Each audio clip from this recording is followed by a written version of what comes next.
स्वागत है दोस्तों Uttarakhand next exam YouTube channel पे। और आज आपके सामने फिर से अजय रावत की बुक से कुछ क्वेश्चन लाया हूँ मैं आपके पास। तो चलते हैं। पहला क्वेश्चन है, गढ़वाल के किस शासक की तुलना सम्राट अशोक से की जाती है? तो इसमें ऑप्शन है कनकपाल, अजयपाल, सहजपाल, कल्याण शाह। तो देखिए इसका जो सही आंसर है वो है अजयपाल। 37वें क्रम के राजा थे गढ़वाल के, और 52 गढ़ों को इन्होंने जीता। और उसके बाद ही जब गढ़ों को जीता तो एक शब्द आया गढ़वाल शब्द, और 52 गढ़ों को क्या किया था इन्होंने, एकीकृत किया था। तो जब इन्होंने सब ये गढ़ जीत लिए थे तो उसके बाद इन्होंने युद्ध लड़ना छोड़ दिया था एक तरह से। तो इससे तब इनकी तुलना की जाती है किससे? अशोक सम्राट से, क्योंकि उन्होंने भी जो कलिंग का युद्ध के बाद युद्ध करना छोड़ दिया था, तो इसीलिए इनकी तुलना की जाती है। कनकपाल पहले शासक थे पंवार वंश के, ठीक। सहजपाल 42वें शासक थे किसके? पंवार वंश के। तो आगे चलते हैं। दूसरा क्वेश्चन है, कौन सा गढ़ राजा मुगल सम्राट अकबर के समकालीन था? तो अजयपाल, लखनपाल, सहजपाल। तो इसका सही आंसर है सहजपाल। इन्होंने शासन किया था 1548 से 1575 तक। आगे चलते हैं। सहजपाल के बाद गढ़वाल का राजा कौन बना? तो देखते हैं, कल्याण शाह, बलभद्र शाह, विजयपाल, इनमें से कोई नहीं। तो इसका सही आंसर है बलभद्र शाह। इन्होंने शाह की उपाधि धारण की थी, और इसके बाद जितने भी पंवार शासक आए सब ने शाह की उपाधि ही रखी। और इससे पहले कल्याण शाह ने भी एक बार अपने नाम के आगे शाह लगाया था। तो अब आगे चलते हैं। बलभद्र शाह ने कुमाऊं के शासक के साथ ग्वालधाम नामक स्थान पर युद्ध कब किया? तो इसमें ऑप्शन है 1975, 1575, 1577, 1597, 1581। तो सही आंसर इसका 1581। आगे चलते हैं। मानसा पर कुमाऊं के किस शासक ने 7 बार आक्रमण किया? तो रुद्रचंद, लक्ष्मीचंद, रतनचंद। इसका सही आंसर है लक्ष्मीचंद। देखो इन्होंने लगातार 7 बार आक्रमण किया और 8वीं बार में विजय प्राप्त की। और इसमें एक सेनापति मारा गया था गढ़वाल का, खतड़वा सिंह। तो उसके बाद जब ये लक्ष्मीचंद कुमाऊं वापस आए तो यहाँ एक दिवाली जैसा त्यौहार मनाया गया, और वो मनाया गया जो गढ़वाल के सेनापति मरे थे खतड़वा। तो उस टाइम से लगातार ये खतड़वा त्यौहार अब आज भी प्रचलन में चल रहा है। आगे चलते हैं। अगला क्वेश्चन है, मानसा के किस सेनापति ने कुमाऊं की राजधानी पर अधिकार कर लिया था? तो नंदी, खतड़वा, पोरुषपंत, इनमें से कोई नहीं। तो देखो इसका सही आंसर है नंदी। नंदी ने उनकी राजधानी पर अधिकार कर लिया। खतड़वा के बारे में बता दिया था, इन्हीं का सेनापति था। पोरुषपंत रुद्रचंद का सेनापति था, चंद राजा रुद्रचंद का। तो इस पे आरओ के मेंस में जो एग्ज़ाम हुआ था उसमें पूछा गया था ये क्वेश्चन। आगे चलते हैं। गढ़वाल के किस शासक का नाम जहांगीरनामा में उल्लिखित है? यह आया है। तो मानसा, अजयपाल, सहजपाल, श्याम शाह। तो इसका सही आंसर है श्याम शाह। तो इनका जो शासनकाल है 1611 से 1630 का है। और कहते हैं कि ये जहांगीर के सामने गए, जहांगीर के दरबार में गए, उनसे मुलाकात करने, और बहुत सारा सोना चांदी और काफ़ी कुछ लेके गए उनके लिए। तो ये पहले शासक हैं जो मुगल दरबार में गए एक तरह से। और इनके काल की एक मुख्य घटना है, इन्हीं के शासन काल में जो पुर्तगाली एक पादरी थे एंटोनियो ऑन्द्रेत यहाँ आया था। आगे चलते हैं। गढ़वाल के किस शासक ने गढ़वंश की उपाधि से प्रसिद्धि पाई? तो इसमें ऑप्शन है महीपति शाह, श्याम शाह, मानसा, इनमें से कोई नहीं। तो इसका सही आंसर है महीपति शाह। इन्होंने देखो इन्होंने क्या किया, इन्होंने तिब्बत पर 3 बार आक्रमण किया। क्या 3 बार इन्होंने तिब्बत पर आक्रमण किया। और इनके 3 मुख्य सेनापति हुआ करते थे, माधो सिंह भंडारी, लोधी रुखोला और बनवारी दास। ठीक। एक बार क्या हुआ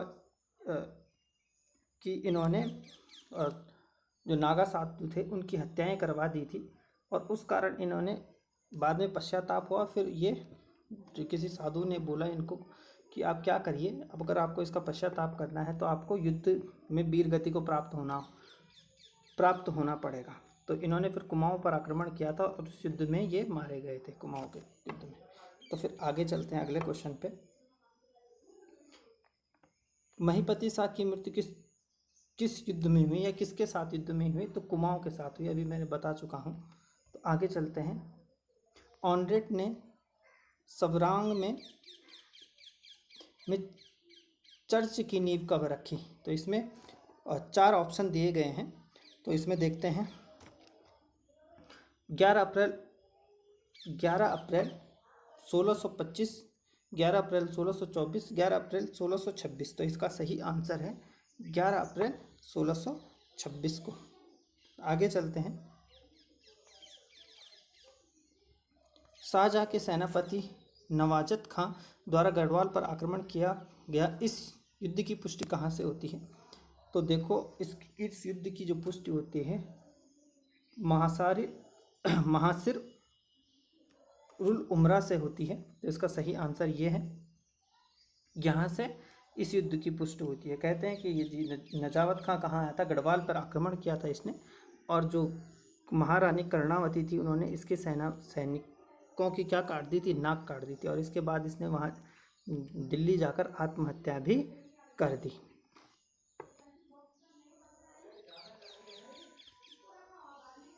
आगे अगला क्वेश्चन है,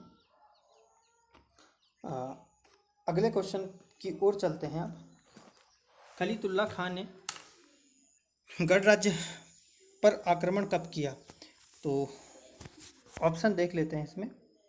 1665, 1666, 1700, इनमें से कोई नहीं। तो सही आंसर है 1665 में। और ये इन्होंने ये थे शाहजहाँ के सेनापति, बदला लेने के लिए उन्होंने पहले में क्योंकि नजरावत खां असफल रहा था तो इसको सफल बनाने के लिए क्या इसको भेजा था, और इसने सहायता प्राप्त की थी बाज बहादुर चंद कुमाऊं के राजा और सिरमौर के राजा मानधाता प्रकाश से सहायता प्राप्त की थी इसने, और इसका सही आंसर ये है। आगे चलते हैं। फतेह शाह एवं सिख केसरी या गुरुजी के बीच भैगाणी नामक स्थान पर युद्ध हुआ, इसका उल्लेख कहाँ उल्लिखित है? जहांगीरनामा में, सभासार ग्रंथ में, विचित्र नाटक में। तो यह इनमें से कोई नहीं। तो इसका सही आंसर है विचित्र नाटक में। ये गुरुजी की क्या है, एक तरह से आत्मकथा है। गढ़वाल के किस शासक के यहाँ नवरत्न थे? तो ऑप्शन है फतेह शाह, मानशाह, महपति शाह, इनमें से कोई नहीं। तो सही आंसर है फतेह शाह, इनके यहाँ नवरत्न हुआ करते थे।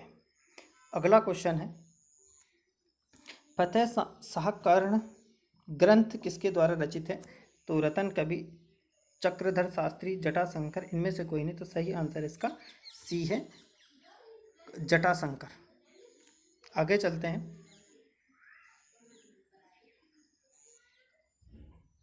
चलते हैं। गुरु राम राय किस शासक के काल में देहरादून आए? तो प्रदीप शाह, फतेह शाह, मानशाह, इनमें से कोई नहीं। तो इसका जो सही आंसर है फतेह शाह।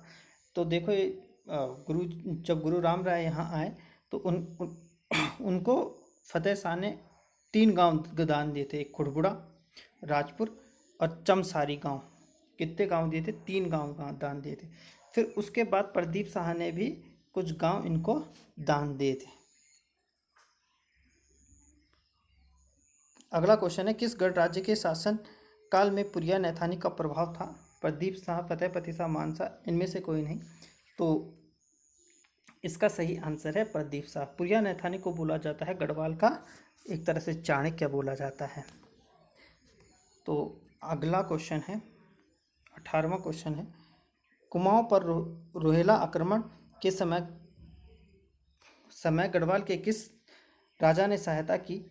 तो इसमें ऑप्शन है फतेह शाह, प्रदीप शाह, ललित शाह, इनमें से कोई नहीं। तो इसका सही आंसर है प्रदीप शाह। 1743-44 में यह आक्रमण होता है और 3 लाख रुपए देते हैं कल्याण चंद को, चंद राजा को 3 लाख रुपए की सहायता देते हैं और फिर सैन्य सहायता भी देते हैं और इनको कुछ दिनों तक अपने दरबार में, अपने जहाँ भी इन्होंने रखा था कल्याण चंद को। तो ये है। आगे चलते हैं। किस शासक के कहने पर ललित शाह ने कुमाऊं पर आक्रमण किया? किसके कहने पर ललित शाह ने कुमाऊं पर आक्रमण किया? तो दीपचंद, मोहनचंद, हर्षदेव जोशी, इनमें से कोई नहीं। तो इसका सही आंसर है हर्षदेव जोशी। और मोहन दरअसल में हुआ क्या था कि जो मोहनचंद है उसने दीपचंद की गद्दी हथिया ली थी। तो इस वजह से हर्षदेव जोशी ने बोला कि यहाँ क्या करो, आप आक्रमण करो। आगे चलते हैं। कुमाऊं विजय के बाद ललित शाह ने किसे कुमाऊं का राजा बनाया? जयकृत शाह, पराक्रम शाह, प्रीतम शाह, प्रद्युम्न शाह। तो वहाँ का राजा बनाया था प्रद्युम्न शाह को 1779 में, मतलब 1779 में बनाया था। और वहाँ रहे थे 86 तक वहाँ के राजा रहे थे। और उसके बाद वापस ये आते टाइम इनकी डेथ भी हो जाती है ललित शाह की, और गढ़वाल के राजा बन जाते हैं जयकृत शाह। तो आपस में दोनों की बनती नहीं थी, इनके सौतेले भाई थे। ललित शाह की मृत्यु किस स्थान पर हुई? तो ग्वालदम, पिंडर, देवप्रयाग, दुलारी। तो दुलारी नामक एक शिविर लगाया गया था दुलारी नामक स्थान पर, और वहीं पे इनकी तबीयत खराब हुई थी, मलेरिया वगैरह इनको हो गया था जब युद्ध इन्होंने लड़ा वापस ही आते टाइम। आगे चलते हैं। विजयराम नेगी और सिरमौर के शासक जगत प्रकाश के बीच युद्ध किस स्थान पर हुआ? तो ये युद्ध हुआ था जयकृत शाह के टाइम पे। जयकृत शाह ने क्या किया, उनके टाइम में गढ़वाल में एक तरह से बहुत गुट उत्पन्न हो गए थे। तो एक ये विजयराम नेगी का गुट था, और फिर क्या किया, जयकृत शाह ने सिरमौर के राजा को बोला मेरी मदद करो। तो जब वो वहाँ से चले थे तो एक तो कपरोली नामक स्थान पर इन दोनों के बीच युद्ध हुआ, जिसमें विजय सिंह या विजयराम नेगी की क्या हो गई, मृत्यु हो गई। आगे चलते हैं। किस राजा के शासनकाल में दून क्षेत्र में सिखों ने लूटपाट की? तो प्रद्युम्न शाह, जयकृत शाह, फतेह शाह, इनमें से कोई। देखो फतेह शाह के टाइम पे तो आए ही थे कौन, गुरु राम राय। तो जयकृत शाह के टाइम में सिख भी बहुत ही बल शक्तिशाली हो चले थे उस टाइम पे, और उन्होंने मतलब दून वासियों से कर लेना भी शुरू कर लिया था एक तरह से। अगला क्वेश्चन है, जयकृत शाह की मृत्यु कहाँ हुई? तो ऑप्शन है देवप्रयाग, रुद्रप्रयाग, श्रीनगर, इनमें से कोई नहीं। तो इनकी मृत्यु हुई थी देवप्रयाग में, और इनकी 4 रानियां भी इनके साथ सती हुई थी। आगे चलते हैं। पाली का युद्ध कब हुआ? तो इसमें है 1789, 1779, 1786, इनमें से कोई नहीं। तो इसका जो सही आंसर है 1786 को ये हुआ था ये युद्ध। तो क्या इसमें क्या हुआ था कि मोहन जो चंद थे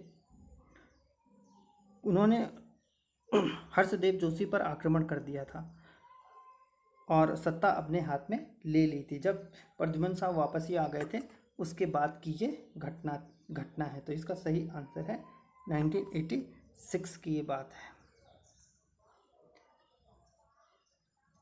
प्रद्युम्न शाह ने हर्षदेव जोशी को कहाँ की जागीर प्रदान की थी? पैंड, लास्यू, सीतोष्यू, खटली, इनमें से कोई नहीं। तो इसका पैंड लास्यू की जागीर इनको दी थी। तो अगला क्वेश्चन है, गोरखों ने गढ़वाल पर पहला आक्रमण कब किया? तो इस पे 4 ऑप्शन, 1790, 1791, 1801, 1800। तो इसका सही आंसर है 1791 में किया था पहला आक्रमण, जो असफल हुआ था, और 1790 में कुमाऊं पर पूर्णतः अधिकार कर लिया था। गढ़वाल में 51 नाम से कौन सा साल जाना जाता है? तो इसमें 4 ऑप्शन है, 1791, 1793, 1794, 1795। तो जो इसका सही आंसर है 1795। इस टाइम पे गढ़वाल में अकाल आया था। अकाल जब पड़ा था तो इसलिए उसको 51-52 कहा जाता। बहुत इंपॉर्टेंट क्वेश्चन है। इससे पहला जो क्वेश्चन है वो एक बार एग्जाम में भी आ चुका है। अब अगला क्वेश्चन है, अगला जो क्वेश्चन है, गोरखा आक्रमण के समय किस शासक ने प्रद्युम्न शाह की सहायता की थी? तो रामदयाल, जयपाल, हर्षदेव जोशी, इनमें से कोई नहीं। तो जब फिर से इन्होंने आक्रमण किया था गढ़वाल पे गोरखों ने, तो रुड़की के पास एक जगह है लंडोरा, वहाँ की रियासत के राजा हुआ करते थे रामदयाल सिंह। इन्होंने सहायता की थी किसकी? प्रद्युम्न शाह की, लेकिन उनकी सहायता भी काम नहीं का और फिर ये इनकी डेथ भी हो गई थी खुड़बुड़ा के युद्ध में। अगला क्वेश्चन है, प्रद्युम्न शाह की मृत्यु कब हुई? तो 14 मई 1803, 14 मई 1804, 14 मई 1805, 14 मई 1806। तो इसका सही आंसर है 14 मई 1804 को इनकी मृत्यु खुड़बुड़ा के युद्ध में। तो कल का सवाल आपके लिए एक छोड़ के जा रहा हूँ मैं यहाँ। ज्ञानचंद के समय बदाणगढ़ की लड़ाई में किसने जासूसी की थी? तो बीरेश्वर जोशी, नीलेश्वर जोशी, पीताम्बर दत्त, इनमें से कोई। इसका सही आंसर आपको कमेंट में देना है। अगर आपको हमारे वीडियो अच्छे लग रहे हैं तो चैनल को सब्सक्राइब कर लीजिए और इसे शेयर करना ना भूलें। बाकी आप कमेंट इस पर ज़रूर करें।